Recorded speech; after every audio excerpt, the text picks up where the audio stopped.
A história começa perto de uma mansão sombria em um dia tempestuoso.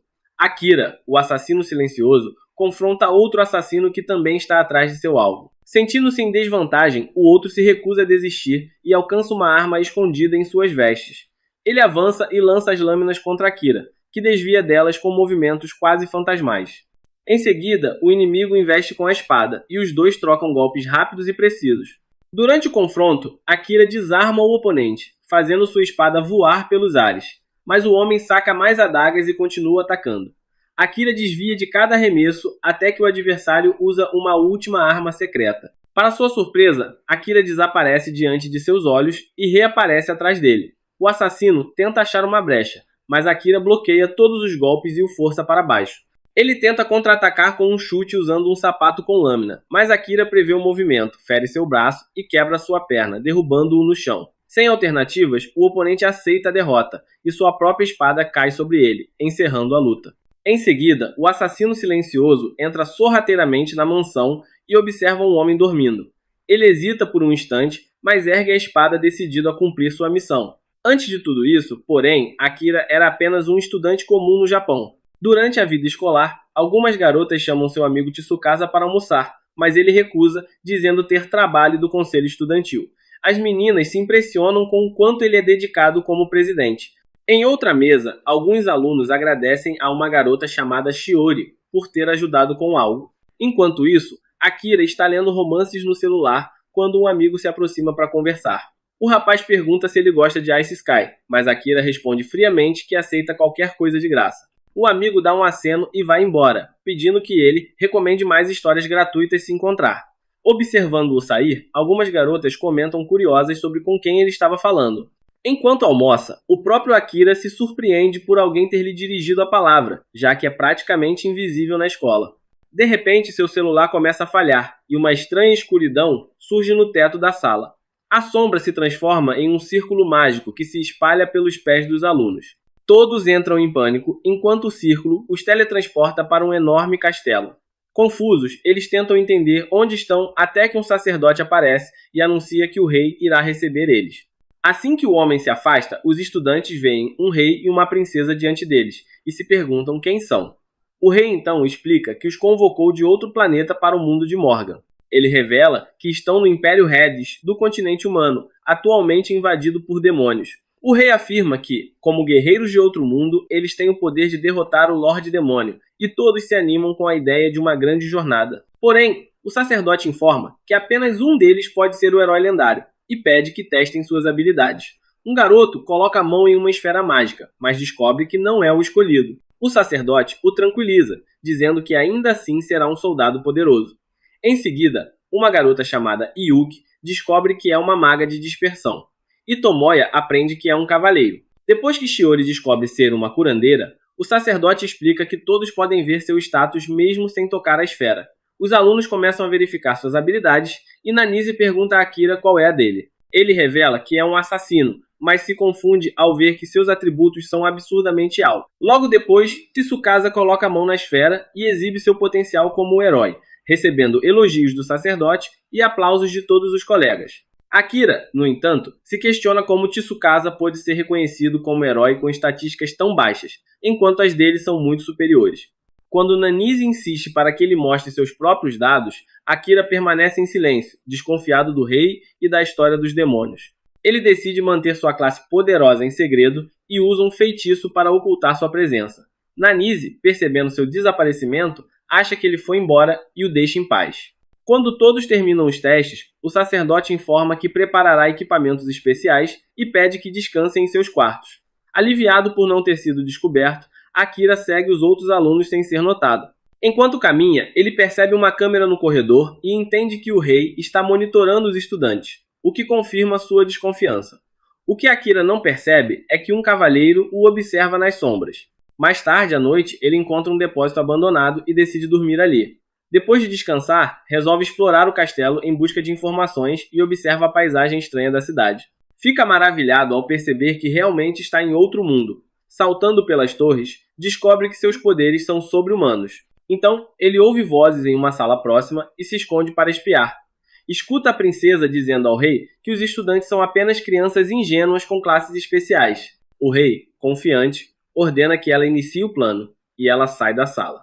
Oculto, Akira observa o rei e pensa que poderia acabar com ele facilmente. O rei sente um arrepio, mas ao se virar, não vê ninguém e volta ao trabalho. No dia seguinte, Akira almoça tranquilamente, ainda mantendo sua presença oculta. Akira se pergunta se deveria contar aos outros estudantes sobre os planos do rei, mas percebe que ninguém acreditaria nele de qualquer forma. Em uma mesa próxima, Tsukasa se levanta e diz a todos que o rei fez um grande favor ao convocar eles e conceder-lhes habilidades poderosas. Ele declara que devem se unir e retribuir ao rei derrotando os demônios. Todos concordam entusiasmados em apoiar seu herói, enquanto Akira percebe que todos foram enganados pela história falsa inventada pelo rei. Após o almoço, o comandante da guarda noturna, chamado Saran, reúne os heróis para o treinamento, vangloriando-se de ser a última linha de defesa do país. Sua parceira, Jules, o repreende, lembrando-o de agir com humildade. Saran então informa que eles receberão um treinamento especial de 1 mês antes de partirem para um labirinto enfrentar monstros. Sabendo que os alunos não têm nenhuma experiência de combate, ele tenta tranquilizar eles dizendo que os ajudará a aprender. Enquanto os jovens se animam, Akira permanece nas sombras, desconfiado das intenções do cavaleiro. Decidido a investigar mais, Akira se afasta enquanto Saran deixa os alunos aos cuidados de Jules. Ao se aproximar de uma fonte, Akira ouve Saran chamar ele e se surpreende, achando que seu feitiço de ocultação havia acabado. Mas Saran explica calmamente que o feitiço ainda está ativo. Ele apenas consegue ver ele porque possui olhos místicos capazes de detectar o calor corporal das pessoas. Desconfiado, Akira coloca a mão no punho da faca, mas Saran garante que não pretende denunciar ele. Mesmo sabendo que o cavaleiro serve ao rei, Akira hesita, sem saber se deve confiar nele. Então, Saran pede que mantenha o encontro em segredo e promete ajudar ele, o que faz Akira finalmente baixar a guarda. Os dois se sentam e Akira diz que quer ler os arquivos do rei para entender melhor aquele mundo. Saran pergunta o nível de sua habilidade de ocultação, e Akira responde que está no máximo, mas admite que todas as outras estão no nível 1 e não sabe como aprimorar elas. Surpreso, Saran sorri e se oferece para treinar ele, dizendo que os arquivos reais não contêm nada de realmente útil. Akira se anima com a ideia de ficar mais forte e explorar aquele novo mundo, mas ainda deseja retornar à sua família. Saran concorda, mas o aconselha a aumentar seu poder até encontrar um meio de voltar para casa. Akira se sente culpado por receber tanto auxílio sem dar nada em troca, então o cavaleiro propõe que ele o pague contando histórias sobre o planeta Terra. Akira sorri, aperta sua mão e se apresenta formalmente, demonstrando respeito. Durante o treinamento, Akira descobre que, além dos humanos e demônios, também existem elfos e homens-besta naquele mundo. Sob a orientação rígida de Saran, ele passa por exercícios intensos e aprende que o nível de classe só pode ser aumentado derrotando monstros, enquanto o nível de habilidades cresce com prática individual. Com o passar dos dias, Saran fica fascinado pelas histórias sobre a Terra e sua tecnologia, achando tudo ao mesmo tempo incrível e banal. Akira, por sua vez, começa a sentir saudades do seu antigo mundo.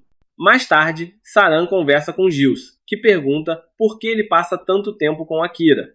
O cavaleiro responde que as histórias do garoto são boas demais para deixar de ouvir, e Jules também demonstra curiosidade. Quando Saran revela que Akira é o verdadeiro herói, possuidor de uma habilidade de ocultação no nível máximo, Jules fica surpreso, já que apenas o primeiro herói lendário do mundo possuía algo assim. Pouco depois, Akira se aproxima da sala e entrega a Saran um livro retirado dos arquivos do rei. Ele explica que o conteúdo é preocupante, e Saran confirma, dizendo que o volume descreve um plano para destronar o rei. Akira então descobre que foi o próprio Saran quem escreveu o livro, disfarçando-o como um simples livro de receitas. O cavaleiro revela que o rei é um homem cruel que busca controlar o mundo em benefício próprio. Akira lembra do programa de convocação e reflete em silêncio.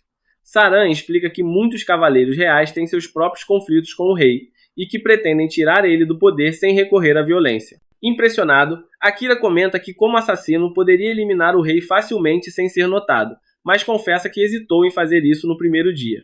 Saran o compreende e diz que ter uma classe de assassino não o obriga a matar. Akira concorda, dizendo que não suportaria que sua família soubesse que ele se tornou um assassino. O cavaleiro o elogia por sua prudência e afirma que confia nele justamente por ter mostrado sabedoria e discernimento ao não acreditar cegamente nas palavras do rei. Aos olhos de Saran, isso significa que Akira é alguém que sabe lidar com os próprios problemas e não se deixa enganar com facilidade. O garoto fica em silêncio por um momento e, em voz baixa, explica que nunca recebeu muita atenção quando era criança. Saran se surpreende com a confissão e Akira acrescenta que ele é a única pessoa que já o elogiou tanto na vida. Sorrindo, Saran pergunta se Akira estaria disposto a ajudar ele a destronar o rei de forma pacífica, como forma de retribuir o reconhecimento que recebeu. Akira responde que pensará no assunto e deixa a sala. Após um mês completo de treinamento, Saran anuncia aos estudantes que o grupo explorará o grande labirinto de Kenenan. Uma multidão se reúne para se despedir dos heróis, e Akira se surpreende com a atenção que todos estão recebendo. Enquanto observa a multidão, ele nota uma garota assistindo de longe e se aproxima para perguntar o que ela está fazendo ali.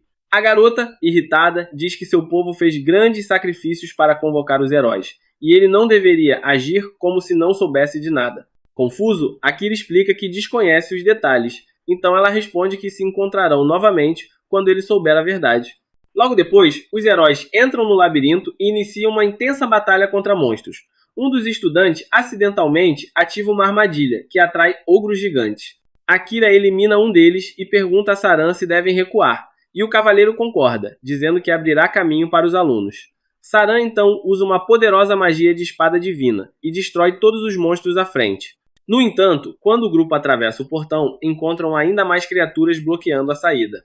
Tsukasa se lembra de uma bomba de fumaça que a princesa lidera para emergências e decide usar ela. A explosão elimina os monstros menores, mas, em meio à fumaça, surge um minotauro gigantesco e muito mais forte que os anteriores. Quando Dios entra na sala com os outros cavaleiros e vê o monstro, fica espantado que uma criatura tão poderosa apareça em um nível tão baixo. Akira avança para o ataque, esquivando-se do golpe do minotauro e subindo em seu corpo. Ele tenta atingir o inimigo, mas a pele endurecida da besta quebra sua lâmina em pedaços. Chocado, Akira desvia de outro ataque e retorna até Tsukasa, que está exausto e incapaz de lutar. Sentindo-se culpado, o herói admite que não consegue enfrentar o monstro, mas Akira o encoraja, dizendo que precisa confiar em seus companheiros. Ele lembra que todos foram treinados para lutar, mas Tsukasa entra em pânico, acreditando ter falhado como herói.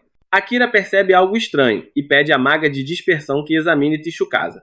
A garota avança e lança um feitiço que revela e remove uma maldição demoníaca responsável por seu desespero.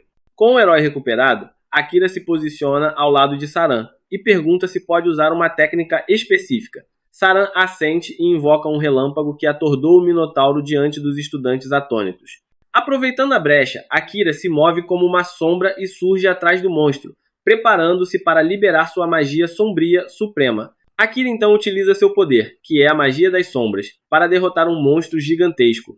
Ele arrasta a criatura para o subsolo e a batalha termina com sua vitória.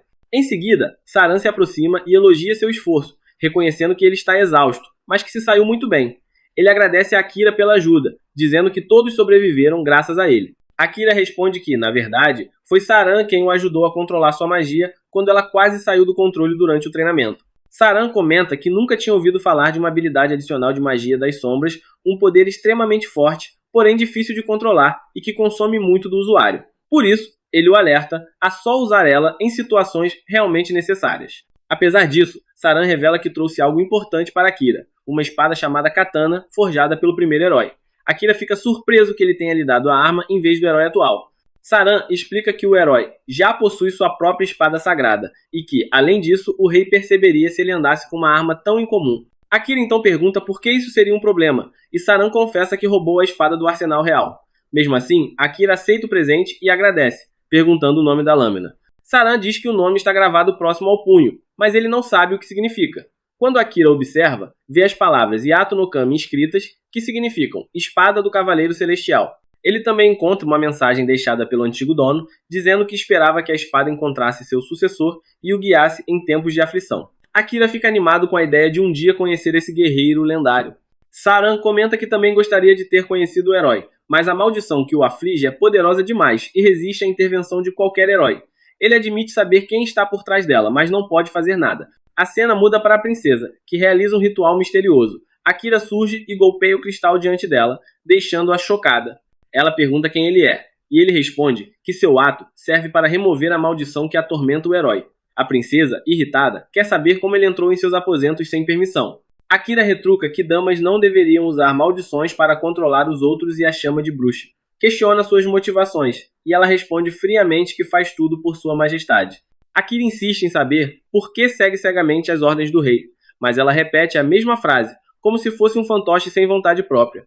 Mais tarde, Akira retorna a Saran, que pergunta se ele se revelou à princesa. Akira admite que sim, pois queria entender as razões dela, mas percebeu que ela já não era mais dona de si, apenas uma marionete nas mãos do rei. Após conversarem, Saran ordena que ele vá descansar, mas o adverte para não dormir no castelo, pois a princesa amaldiçoará todos, exceto o herói. Como ela nada sabe sobre Akira, não poderá tocar ele, mas certamente tentará matar ele. Akira entende o perigo e pergunta se Saran não vai repreender ele por ter se exposto. Saran sorri e diz que isso faz parte da impulsividade da juventude, e que cabe aos adultos corrigirem esses erros.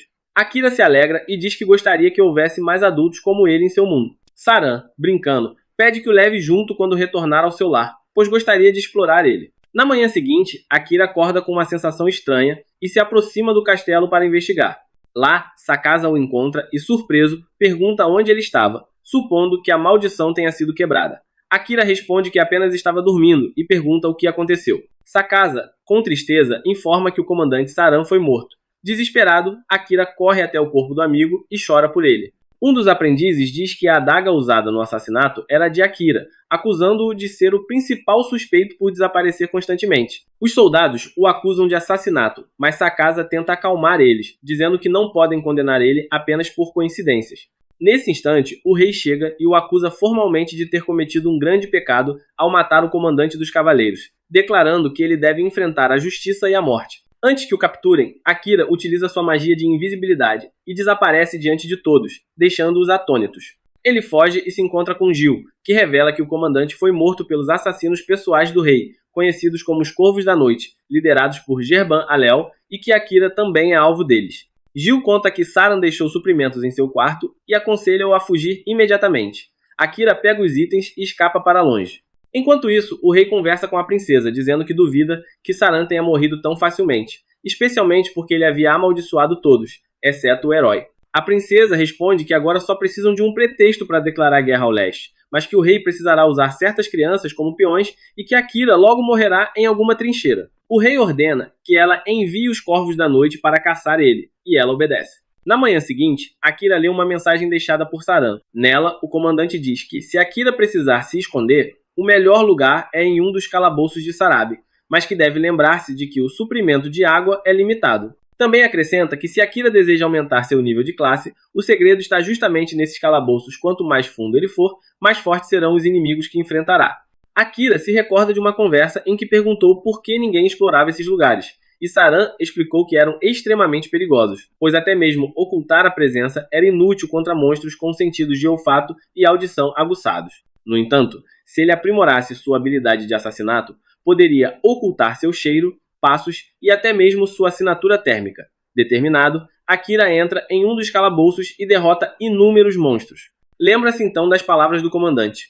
Quando seu nível de classe chegar a 100, ele obterá uma habilidade única que o ajudará a triunfar neste mundo. Assim, Akira parte rumo ao labirinto de Canton. Akira continua sua jornada enfrentando os chefes do labirinto e, durante a batalha, descobre o restante da mensagem deixada pelo comandante Saran. Nela estava escrito que, ao entrar na câmara do chefe, ele não poderia sair até que um dos dois morresse. Determinado, Akira inicia o combate contra o gigantesco monstro. Ele bloqueia diversos ataques colossais, mas acaba sendo atingido nas costas.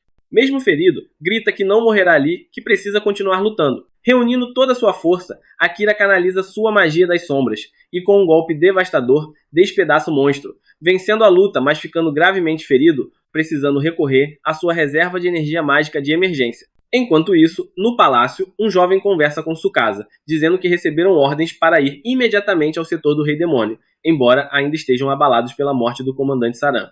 Tsukasa reflete e percebe que tudo deve estar ligado à maldição da princesa, mencionada pelo vice-comandante Gil. Ele decide ir sozinho, mas seus amigos insistem em acompanhar ele. Contudo, Tsukasa lembra que o próprio rei ordenou que fossem lutar contra o Rei Demônio. Uma garota do grupo afirma que acredita que todos ali estão seguros contra a maldição, pois ela é uma anuladora de magia resistente a esse tipo de feitiço e, recentemente, tem conseguido sentir quando alguém está amaldiçoado. A Sarrina, outro membro, comenta que talvez suas ações estejam relacionadas a isso e tenta se lembrar de algo confuso. Ele recorda ter quebrado cristais em um quarto desconhecido usando uma espada, mas não compreende bem o motivo. Ele diz que manipulação é ainda mais perigosa que uma maldição quando se trata de controlar pessoas, e lamenta não ter conseguido ajudar Akira como queria, dizendo que falhou em apoiar ele, amaldiçoado ou não. A narrativa então mostra um flashback de quando a Sarrina conheceu Akira trabalhando em um certo lugar. Akira revela que evita falar com os outros porque não quer que ninguém da escola saiba, especialmente sua irmã mais nova, que está no primeiro ano. Akira desperta do sonho e percebe que estava relembrando de Asahina, desejando que ele esteja bem, assim como sua mãe e Yui. Ao se levantar, nota que não sente dor alguma e percebe que suas estatísticas aumentaram drasticamente. Ele se pergunta por que sua vida está quase completa mesmo após ter quebrado costelas e sido envenenado. Também percebe que sua magia das sombras e a habilidade adicional evoluíram 2 níveis, tornando-se mais fáceis de controlar. Sem entender completamente o que aconteceu, ele decide seguir em frente. Enquanto avança pelos andares do labirinto, Akira se depara com um enorme lodo gigante bloqueando seu caminho. Ele o destrói com um golpe explosivo, e de dentro da criatura surge uma bela garota. Ao ver ela, Akira acredita que ela é uma elfa, com o rosto mais bonito que já viu. Ele decide usar uma habilidade estranha, que possui olhos especiais que permitem enxergar o mundo de outra forma. Mas o poder é tão intenso que ele quase perde a visão, sendo forçado a interromper o uso imediatamente. Ele reconhece o perigo da técnica e promete não utilizar ela novamente. Nesse momento, a elfa desmaia diante dele, mas Akira percebe que ela ainda está viva e gravemente ferida, com apenas 2% de vida restante. Quando ela desperta, pergunta onde estão, e ele explica que estão no 75 grau andar do labirinto. Antes que consiga responder quem é, ela volta a desmaiar e cai em seu colo, com febre alta. Akira leva a um abrigo seguro e tenta tratar ela. Mais tarde, quando acorda, ela encontra Akira preparando chá e o observa em silêncio. Ele a incentiva a beber para se aquecer, já que o frio ali é intenso. Ela admite que está com fome demais para dormir, então ele lhe serve comida quente, o que a deixa visivelmente feliz e grata. Akira cuida dela com carinho e diz que está acostumado, pois sua mãe era doente e ele sempre cuidou dela. A garota olha ao redor e nota uma inscrição na parede, perguntando se foi ele quem a escreveu. Akira confirma, dizendo que o número 69 representa seu método de rastrear o progresso. Ele marca cada andar que alcança. Ela, confusa, diz que ele mencionou estar no 75 grau andar e pergunta por que desceu. Akira explica que ali era o ponto de água mais próximo e que a trouxe para esse local para garantir sua segurança. Desconfiada, ela pergunta se ele tocou seu corpo de maneira imprópria. Akira fica constrangido, mas garante que jamais faria isso, pedindo que ela descanse. Ela sorri, dizendo que é uma membro da família real e que nunca ninguém a tratou com tamanha gentileza antes. Ambos acabam adormecendo. Mais tarde, a cena mostra os dois enfrentando um enorme troll. Akira, preocupado, pergunta por que ela continua seguindo, dizendo que agora está recuperada e deveria seguir seu próprio caminho. Ela responde com um sorriso que apenas está indo na mesma direção que ele. Pouco depois, eles entram em uma nova área do labirinto e ficam paralisados diante de um gigantesco dragão que aparece de repente e os ataca com brutalidade. Akira tenta ativar sua habilidade de ocultar presença, mas ela é inútil, pois o dragão consegue rastrear sua energia mágica. O monstro acerta um golpe devastador em Akira, que revida ativando o poder misterioso que possui e consegue aplicar um golpe mortal. Um feixe de luz surge do corpo do dragão, irradiando por toda a caverna. O dragão se transforma em um enorme gato azul, e nem Akira nem Amélia conseguem entender como aquilo é possível. Amélia usa sua habilidade do Olho do Mundo e descobre que o gato é, na verdade, um metamorfomago, por isso ele conseguiu se transformar em um dragão. Agora tudo faz sentido para ela, já que um dragão de verdade seria muito mais resistente do que aquele gato. Akira fica impressionado com a facilidade com que Amélia usa sua habilidade e pergunta por que ele mesmo não a está utilizando. Ele se lembra de como seu cérebro quase se partiu ao meio na última vez que tentou usar ela e acredita que é porque seu nível ainda é muito baixo para controlar ela. No entanto, Amélia acredita que o problema está no fato de Akira rejeitar a habilidade, o que o impede de dominar ela corretamente. Nesse momento, o gato preto desperta e começa a falar. Ele demonstra decepção por ter sido derrotado por um humano e uma elfa, mesmo tendo se transformado em dragão apenas por diversão. Akira fica chocado ao ouvir o monstro falar, e ao perceber sua expressão, o gato se ofende. Ele o repreende, dizendo para não comparar com monstros de baixo nível guiados apenas por instinto, pois ele é uma criatura dotada de intelecto superior, criada pelo próprio Senhor Demônio. Akira responde que isso não faz diferença alguma, pois, depois do último golpe, o gato não conseguirá mais lutar.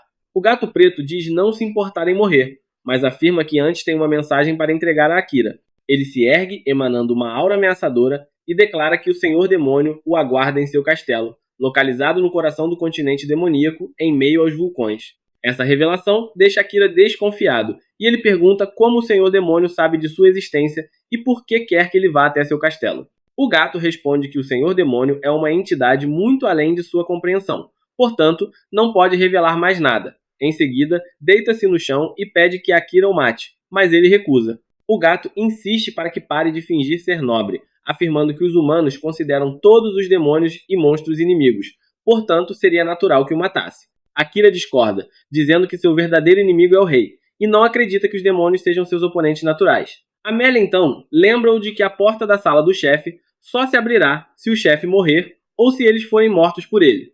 O gato concorda com ela e pergunta se Akira pretende morrer de fome ali dentro. Ele quer saber por que Akira não quer matar ele, e a resposta é simples, mas surpreendente. Akira diz que é uma pessoa que gosta de gatos, e diferente dos outros monstros, aquele gato pode conversar com ele. Por isso, acredita que deve haver uma brecha que lhes permita sair da sala sem precisar matar ele. Amélia se recorda de algo e afirma que há, de fato, outro meio. Se Akira fizer um pacto com o gato preto e aceitar ele como seu familiar, ele deixará de ser reconhecido como um monstro-chefe, e a porta se abrirá. O gato preto ri da ideia, dizendo que apenas um usuário de magia experiente, com grande controle sobre o mana, pode realizar o ritual, e que Akira não tem essa capacidade. Amélia discorda e revela que Akira já superou o limite necessário para fazer ele. Ela lembra ao gato que Akira havia desprendido seu mana do corpo para confundir ele anteriormente, algo que apenas o primeiro herói da história foi capaz de fazer. Convicta, Amélia acredita que Akira pode realizar o ritual, mas admite não saber se ele conseguirá concluir ele com sucesso. Akira pergunta o que acontece se falhar, e o gato responde que um dos dois morrerá ou, no pior dos casos, ambos perderão a vida. Akira aceita o risco, e o gato, sem entender o motivo de tamanha determinação, o deixa prosseguir, dizendo que não se importa em morrer. Akira, irritado com sua indiferença, diz que tentará fazer ele entender o valor da vida mais tarde. Pergunta então a Amélia como conduzir o ritual, e ela explica que o primeiro passo é dar um novo nome ao gato.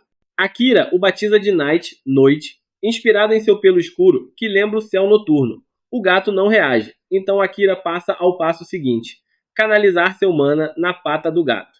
Amélia o alerta de que, a partir desse momento, não haverá retorno, e se ele não conseguir controlar o gato, poderá perder a vida. Akira mantém a confiança e inicia o processo. Assim que o mana começa a fluir para a pata de Night, Akira sente uma poderosa onda o envolver, como se estivesse sendo afogado. Ele percebe que está sentindo o poder contido dentro do gato. De repente, encontra-se caindo em direção a uma cidade em chamas. Horrorizado com o que vê, Akira observa Night devastando o local e matando todos que tentam fugir. Ele tenta impedir ele, mas o gato o ataca com sua energia sombria, causando-lhe ferimentos graves. Akira se levanta e Night o incita a matar ele, dizendo que essa é a única forma de sair daquele lugar com vida. Mesmo assim, Akira hesita, incapaz de atacar o gato. Night volta a atacar ele, atingindo-o com garras cheias de poder sombrio, e os ferimentos no mundo dos sonhos começam a refletir em seu corpo real. Forçado a reagir, Akira arremessa sua adaga, mas Night a desvia facilmente e começa a concentrar ainda mais sua energia para encerrar o combate rapidamente. Akira, em vez de atacar, corre em sua direção e se deixa ser perfurado pelas garras do gato.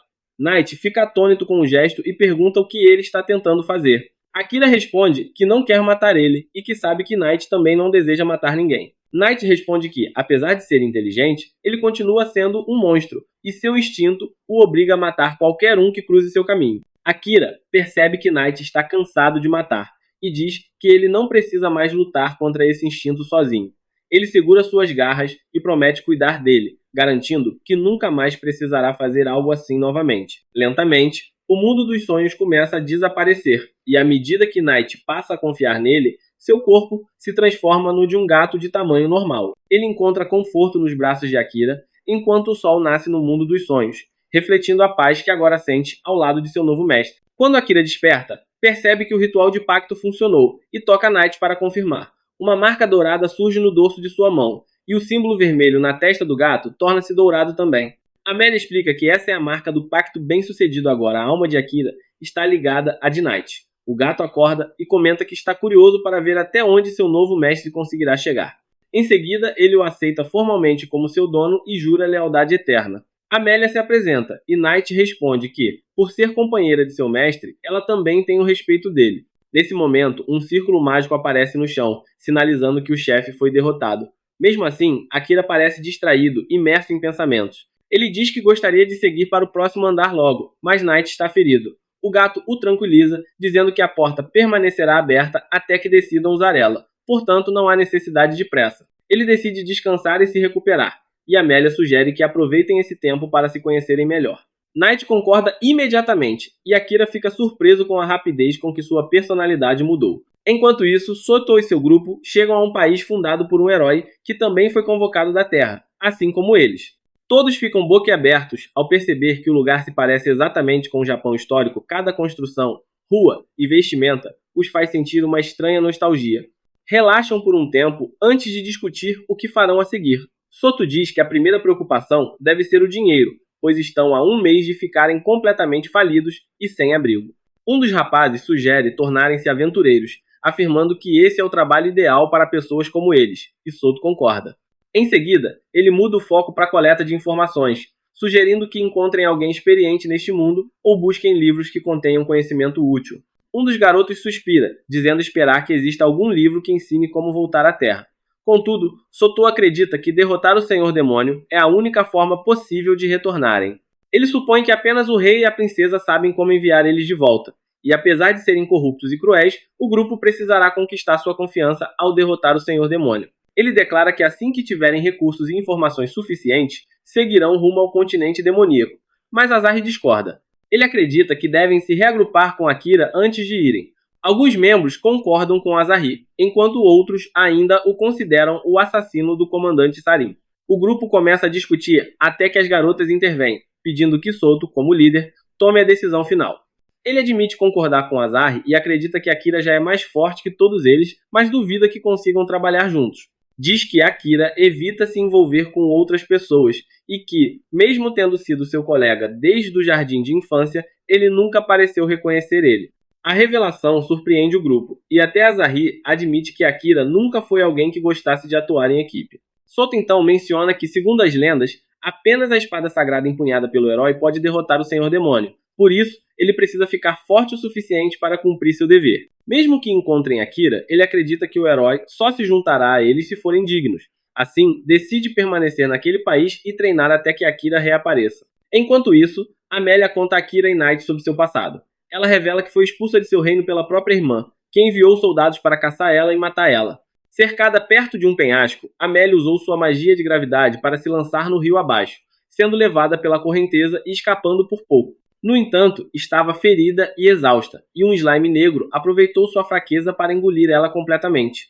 Quando recuperou a consciência, estava dentro da masmorra, e Akira havia acabado de salvar ela. Akira fica comovido ao ouvir sua história, mas Night aponta algumas inconsistências. Slimes não comem pessoas, e mesmo que um tivesse feito isso, Amélia teria sido digerida antes de ser resgatada. Ela admite não entender como sobreviveu, mas é grata ao slime por ter levado ela até Akira.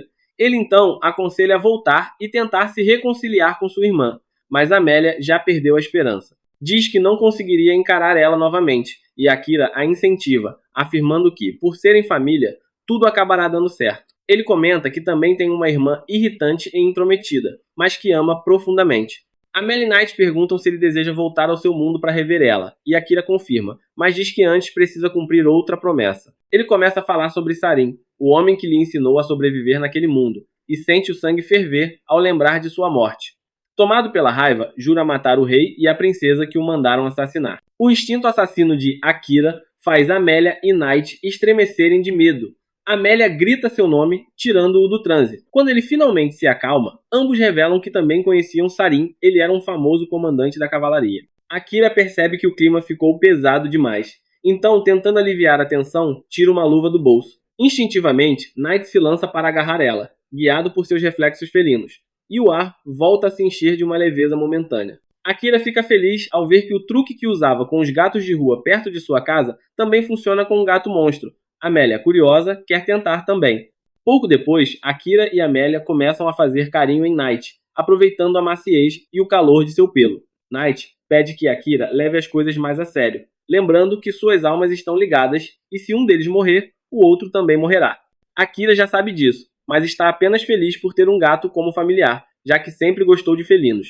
Quando terminam a brincadeira, decidem deixar a masmorra. Akira pergunta a Night para onde o círculo de teletransporte os levará, mas o gato admite não saber.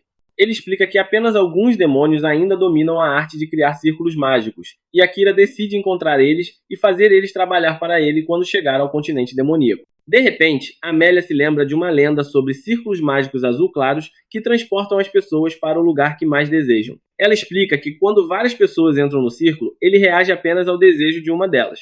Akira comenta que isso pode causar problemas, mas Amélia garante que irá para qualquer lugar, desde que seja com ele. Sem pensar muito nisso, Akira entra no círculo mágico. Ele se pergunta se o círculo poderia levar ele de volta para sua família, mas logo afasta o pensamento, decidido a cumprir sua vingança primeiro. O círculo se ativa e o grupo é teletransportado para uma floresta de onde podem ver uma árvore gigantesca. Amélia fica em choque ao reconhecer a paisagem, enquanto Knight identifica a árvore como a árvore do mundo, dizendo que estão na floresta dos elfos. Mesmo incrédula por terem parado ali, Amélia ouve Akira dizer que é um bom lugar para estar. De repente, um elfo escondido entre as árvores dispara uma flecha contra ela, mas Akira percebe a tempo e a empurra, desviando-a do ataque. Ele então corre na direção do arqueiro, bloqueia outra flecha com sua adaga e o derruba rapidamente. Amélia reconhece o arqueiro como Lian. Ele diz que não esperava encontrar a traidora ali enquanto investigava a luz misteriosa, e a manda fugir se quiser viver. Akira o nocauteia, sem paciência para suas palavras, mas logo percebe que foi tarde demais. O grupo já está cercado pelos elfos. A irmã de Amélia, Kilika, aparece à frente dos soldados, liderando-os pessoalmente. Ela encara Amélia com frieza e declara que ela morrerá por ter ousado retornar ao país. E é nesse ponto que o vídeo termina.